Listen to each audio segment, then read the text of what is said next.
नंदू पलटा और जयचंद ने पृथ्वीराज चौहान को उठाकर ऑडियंस में फेंक दिया मेरे पिताजी की गोद में।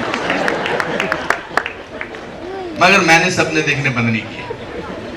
मैंने कहा कोई बात नहीं। उस दिन सब एक्टर्स को अवार्ड मिला, कोई ट्रॉफी मिली, किसी को कप मिला, मुझे कॉन्सोलेशन प्राइज भी नहीं मिला। मगर शाम को जब मैं घर आया तो मेरे पिताजी ने बाहर एक छोटा सा हमारा पहाड़ था, उसमें कुछ जंगली फूल उगते थे पीले रंग के। उन जंगली फूलों का खुद एक गुलदस्ता बना के मुझे दिया और बोला बेटा ये मेरी तरफ से तेरे को इनाम है।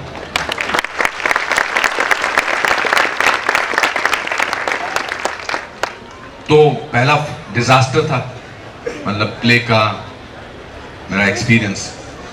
दूसरा एक्सपीरियंस कि जब मैं 10th स्टैंडर्ड में था तो हमारे शिमला में बोर्ड के एग्जाम 2 महीने बाद आते थे और 2 महीने बाद आपका रिजल्ट जब आता था, अगर आप फेल हो गए तो आपको 11th स्टैंडर्ड से वापस 10th स्टैंडर्ड में बिठा दिया जाता था, जो बड़ा बेइज्जती का मामला होता था, बिकॉज आप पुराने नए स्टूडेंट्स के साथ बैठते थे। ये एक पहलू है कहानी का। दूसरा पहलू यह है कि शिमला में एक बहुत बड़ा, मतलब हमारे हिसाब से उन दिनों बहुत बड़ा एक रेस्टोरेंट हुआ करता था, अल्फा रेस्टोरेंट। और हम 6 महीने में एक बार उस अल्फा रेस्टोरेंट में मैं, मेरे पिताजी, मेरी माँ और मेरा छोटा भाई अकेले, चारों लोग, सिर्फ पहली बार पूरे 6 महीने में वहां पर हम चाय पानी पीने जाते थे। वहां हमारा फिक्स्ड मेन्यू होता था, मटन समोसा, पाइनएप्पल पेस्ट्री और एस्प्रेसो कॉफी। हम चारों बैठते थे, 1 घंटा ये खाते थे और बड़े खुश होते थे कि आज पहली बार हम 6 महीने में 4 लोग इकट्ठे हुए हैं, वरना टाइम ही नहीं मिलता था। और मेरे पिताजी 50 पैसे टिप डाल देते थे बैरा को देने के लिए। अब मैं 10वीं क्लास से 11वीं क्लास में बैठा था तो एक दिन पिताजी, रिजल्ट अभी आया नहीं था, तो पिताजी आए स्कूल में 3 बजे करीब, बोले छुट्टी करना चाहते हो? तो मैंने कहा बड़ी पहली बार पिताजी जो हैं वो हेल्प कर रहे हैं छुट्टी करने में। मैंने कहा चलिए। तो हम जब मेन रोड पे आए तो पिताजी बोले कि कहाँ चलोगे चाय पानी करने? तो मैंने कहा मैं अल्फा तो बोल नहीं सकता, अभी 2 महीने पहले गए थे, वहां तो 4 महीने बाद जाना है। तो मैंने कहा नत्थू स्वीट्स चलते हैं। तो उन्होंने कहा नहीं अल्फा चलोगे? मैंने कहा पर वहां तो नहीं जा सकते, अभी तो 2 ही महीने हुए वहां गए हुए। कहते नहीं चलो वहां चलते हैं। तो जब वहां गए तो मुझे लगा अब ये तीनों चीजें नहीं मंगाएंगे, एक कोई चीज मंगाएंगे। मगर उन्होंने अपने लिए भी और मेरे लिए भी सेम ऑर्डर किया, मटन समोसा, पाइनएप्पल पेस्ट्री और एस्प्रेसो कॉफी। तो मैंने उनसे पूछा कि आपकी लॉटरी लगी है, आपका प्रमोशन हुआ है, आप कैसे ऐसा कर सकते हैं, अभी 2 ही महीने हुए हैं। उन्होंने कहा नहीं खा ले बेटा। और जब बिल आया तो उन्होंने 50 पैसे की जगह 1 रुपया टिप दिया। अब मुझे लगा कि पिताजी थोड़े से भावनाओं में बह गए हैं या दिमागी कुछ परेशानी इनको चल रही है। मैंने कहा पिताजी क्या हुआ है, आप ये मुझे पार्टी क्यों दे रहे हैं? तो उन्होंने कहा बेटा मैं एजुकेशन बोर्ड किया था, मैंने तेरा रिजल्ट पता किया, तू फेल हो गया है। फेल पे भी पहली बार ताली मारते सुनी है मैंने। तो मैंने कहा मैं फेल हो गया हूं तो आप ये सब क्यों कर रहे हैं? तो कहते हैं कि मैं तेरा फेलियर सेलिब्रेट कर रहा हूं, ताकि जिंदगी में कभी भी तू फेल हुए तो याद रखना मटन समोसा, पाइनएप्पल पेस्ट्री और ये एस्प्रेसो कॉफी। तो जब एक 15-16 साल के बच्चे को उसके पिताजी फेलियर की सीख दे दें तो दुनिया की कोई ताकत उसको नहीं रोक सकती। तो सबसे बड़ी बात तो ये। फिर मैं स्कूल में इधर उधर पढ़ता, फाइनली मैं नेशनल स्कूल ऑफ ड्रामा में गया और फिर मेरे को वहाँ गोल्ड मेडल मिला। लेकिन उसके बावजूद जब मैं 3 जून 1981 को बॉम्बे पहुंचा गोल्ड मेडल के साथ, तो पता लगा कि जिस काम के लिए मैं गया था वहां पर वो एक्टिंग स्कूल खुल रहा था, उसके लिए मैं वहां पढ़ाने गया था, वो एक्टिंग स्कूल एक फ्रॉड था। उसमें वो गलत ऐड दे रखा था उन्होंने और पैसे कमाने का मामला था। तो मैं सड़क पर था, सडनली कोई लेने नहीं आया था, कोई ऐसी तनख्वाह नहीं थी। उन्होंने मुझे प्रॉमिस किया था 5000 रुपये मिलेंगे और हम आपको एक कमरा देंगे रहने के लिए। तो सडनली जिस दिन मैं बॉम्बे पहुंचा उस दिन ना मेरे पास पैसे थे और ना कोई रहने की जगह थी। तो 10 दिन तो जैसे तैसे मैं अपने दोस्त सुहास खांडके के घर रहा। लेकिन उसके बाद मैंने कहा आप क्या करेंगे? उसने कहा भैया 10 दिन तो रह लिया, अब तो तुझे अपनी जगह कोई ढूंढनी पड़ेगी। तो मैंने बैंड्रा में ईस्ट में एक छोटा सा कमरा ढूंढा किसी के जरिए, जिसमें मेरे कमरे में 4 लोग और रहते थे। इतना ही छोटा सा कमरा था तो हम कमरे में रहते थे और हमारी जो मकान मालकिन थी वो धोबन थी। वो और उसके बच्चे किचन में सोते थे और बड़ी बुरी हालत थी, पंखा नहीं था वहां पर। और मुझे याद है जून का महीना था, जून जुलाई का। फिर जब मैंने मकान मालकिन से अपना एड्रेस पूछा, जब मैंने एड्रेस पढ़ा अपने घर वालों को भेजने के लिए, तो मैं थोड़ा मुस्कुराया। तो मैंने कहा ये एड्रेस पढ़ के मुझे लगता अब भी कोई ताकत मुझे नहीं रोक सकती है। मेरा एड्रेस था अनुपम खेर, 2/15 खेरवाड़ी, खेर नगर, खेर रोड, बैंड्रा ईस्ट।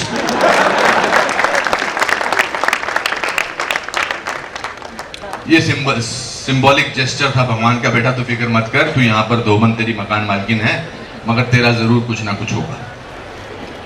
पर 3 साल जो मैंने काम ढूंढा बड़े दुख वाले थे, परेशानी वाले थे। काम नहीं था, रहने को जगह नहीं थी और खाने को 2 वक्त की रोटी नहीं थी। ये सच बात है, आज बोलना अच्छा लगता है कि आज मैं किसी मुकाम पे पहुंचा हूं, लेकिन वो 3 साल बड़े परेशानी के थे, डेस्पेयर के थे। बेइज्जती महसूस होती थी, 2 किस्म से बेइज्जती महसूस होती थी, एक इंसान होने की और एक पढ़ा लिखा एक्टर होने की। तो मैं अपने दादाजी को चिट्ठियां लिखता रहता था कि दादाजी, एक दिन बड़ी मेरी बेइज्जती हुई। मैं किसी के ऑफिस में गया था, किसी प्रोड्यूसर के, उसने कहा यार तेरा कुछ नहीं होगा, तू वापस चला जा, तेरा कुछ नहीं होने वाला। तो मैंने अपने दादाजी को चिट्ठी लिखी कि मैं इस शहर में नहीं रहना चाहता, यहाँ मेरी डिग्निटी पर हमला होता है। I feel sad, I want to go back to Shimla और दिल्ली या लखनऊ, मैं जाके कहीं टीचर बन जाता हूँ। तो दादाजी ने एक खत लिखा मुझे, हम बहुत उन दिनों खत लिखते थे। उन्होंने वो खत में लिखा कि प्यारे बेटा, तेरे माँ बाप ने बहुत मेहनत की है, अपनी बहुत सारी चीज़ें बेच के तुझे यहाँ तक पढ़ाया है, तूने भी बहुत मेहनत की है, तुझे गोल्ड मेडल मिला है, अब तू 3 साल से यहाँ मेहनत कर रहा है, तो रुक जा थोड़ी देर। एक बात याद रखना, भीगा हुआ आदमी बारिश से नहीं डरता। ये उनकी लाइन थी और इस किताब को मैंने अपने दादाजी को समर्पित किया है। उसमें जो लाइन है कि भीगा हुआ आदमी बारिश से नहीं डरता, तो फिर मुझे लगा कि यार अभी दादाजी अगर बोलते हैं तो फिर इसका मतलब कोई नहीं रोक सकता। फिर मुझे सारांश मिली भट्ट साहब के पास, क्योंकि भट्ट साहब को लगा कि मैं 28 साल की उम्र में 65 साल का बूढ़ा लग सकता हूँ या मेरी आंखों में वो एक उदासी है, या एक 65 साल के इंसान की एक गरिमा है, या एक एक्सपीरियंस है। मुझे फिल्म मिल गई और मैं बहुत खुश हुआ। मैंने 6 महीने उस फिल्म पे बहुत काम किया और शूटिंग से 10 दिन पहले 20 दिसंबर 1983 को मेरा एक दोस्त, वही सुहास खांडके जिसके घर में रहा था, वो मेरे पास आया और बोला कि यार मैंने कल राजश्री प्रोडक्शन के ऑफिस में गया था और मैंने वहाँ एक खबर सुनी है, मैं तेरे को बताना चाहता हूँ। 1 जनवरी 1984 को फिल्म की शूटिंग शुरू होने वाली थी। मैंने कहा क्या खबर सुनी है? कहता मैंने सुना है कि वो मेन रोल तुम नहीं कर रहे हो, बीवी प्रधान का रोल जो है सारांश में वो तुम नहीं कर रहे हो। मैंने कहा तो कौन कर रहा है?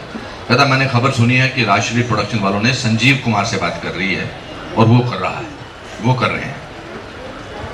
तो मैंने भट्ट साहब को फ़ोन लगाया, महेश भट्ट साहब को। मैंने कहा भट्ट साहब बड़ी अजीब सी अफवाह सुनने को मिल रही है, 10 दिन हमारी शूटिंग है और 6 महीने से मैं इस फिल्म में काम कर रहा हूँ और मैंने सुना है कि ये रोल संजीव कुमार जी कर रहे हैं तो क्या ये सच है? हंस रहा था मैं, थोड़ा सा खिसियाई हुई, घबराई हुई। तो भट्ट साहब ने कहा हाँ बेटा, वो क्या है कि राजश्री वालों को एक नए एक्टर की ज़रूरत नहीं है, वो इतना पैसा नहीं लगाना चाहते हैं, उन्होंने संजीव कुमार को ले लिया है, तो एक काम कर, तू दूसरे बुड्ढे का रोल कर रहे। उन्होंने फ़ोन रख दिया। मैं तंग रह गया कि जो आदमी पिछले 6 महीने से इस फिल्म में रिहर्सल कर रहा है, कपड़े तैयार हो चुके हैं और उसको 10 दिन पहले ये बुद्धि। तो मैंने डिसाइड कर लिया अब मैं इस शहर में नहीं रहना चाहता।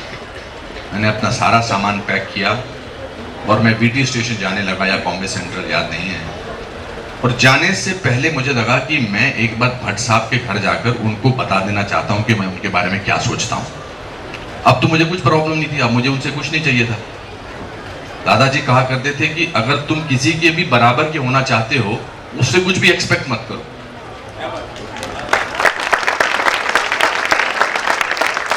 अब मुझे आपसे कुछ नहीं चाहिए, मुझे आपसे कुछ एक्सपेक्ट नहीं कर रहा, तो हम बराबर के हो गए।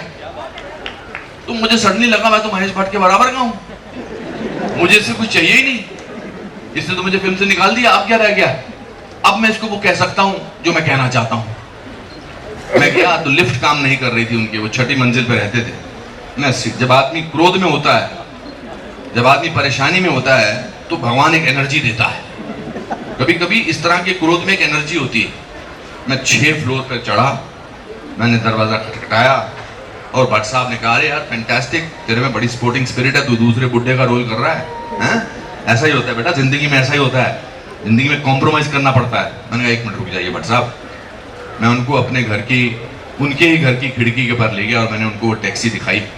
मैंने कहा वो टैक्सी देख रहे हैं, इसमें मेरा सामान है और मैं ये शहर छोड़ के जा रहा हूँ, लेकिन जाने से पहले मैं आपको बताना चाहता हूँ कि आप दुनिया के सबसे बड़े फ्रॉड हैं, दुनिया के सबसे बड़े चीट हैं। ये तो मैं बड़ी प्यारी प्यारी बातों में बता रहा हूँ, मैं उस समय तक गालियां वालियां दे रहा था और गुस्से से मैं रो भी रहा था। बहुत बहुत प्रताड़ना थी और मैं कह रहा था कि मैं जा रहा हूँ और इस शहर को छोड़ के हमेशा जा रहा हूँ। आप थिएटर के बारे में, सिनेमा के बारे में, कमिटमेंट के बारे में बड़े बड़े लेक्चर देते हो, आप सच पे फिल्म बना रहे हो, आपकी जिंदगी में इस फिल्म की कास्टिंग में सच नहीं है, तो आप कैसे ये फिल्म बनाओगे सच पर? तो मैं तो ब्राह्मण हूं, मैं आपको श्राप दे फिल्म नहीं बनाओगे। असहाय था और रो रहा था। तो भट्ट साहब थोड़े घबरा गए और चौंके रह गए कि ये आदमी कमाल आदमी है, ये सारा सामान पैक करके जा रहा है और मुझे श्राप देकर जा रहा है। तो मुझे लगता है कहीं डर गए, मतलब डरे नहीं। उन्होंने राजश्री वालों को फोन किया और उनको बोला कि मैंने अभी अभी अनुपम से बात की है, ये फिल्म तो मैं अनुपम खेर के साथ ही बनाऊंगा, चाहे आप प्रोड्यूस करें या ना करें। उस फिल्म की शूटिंग हुई और जब रिलीज होने से पहले वो फिल्म संजीव कुमार जी को दिखाई गई। मुझे याद है संजीव कुमार जी ने वो जो थिएटर था उसका, राजश्री प्रोडक्शन का, उसमें अकेले बैठकर पिक्चर देखी, अकेले बैठकर। और मैं वो जहाँ से ऑपरेटर बैठा होता था उस खोखे से देखकर मैं संजीव कुमार को देख रहा था कि यार मेरा जो आइडियल एक्टर है, दुनिया का सबसे बड़ा अच्छा एक्टर है, वो मेरी पिक्चर अकेले ही क्यों देख रहा है, और अकेले देख रहा है, और मेरी पिक्चर ये तो इनको जा सकती थी।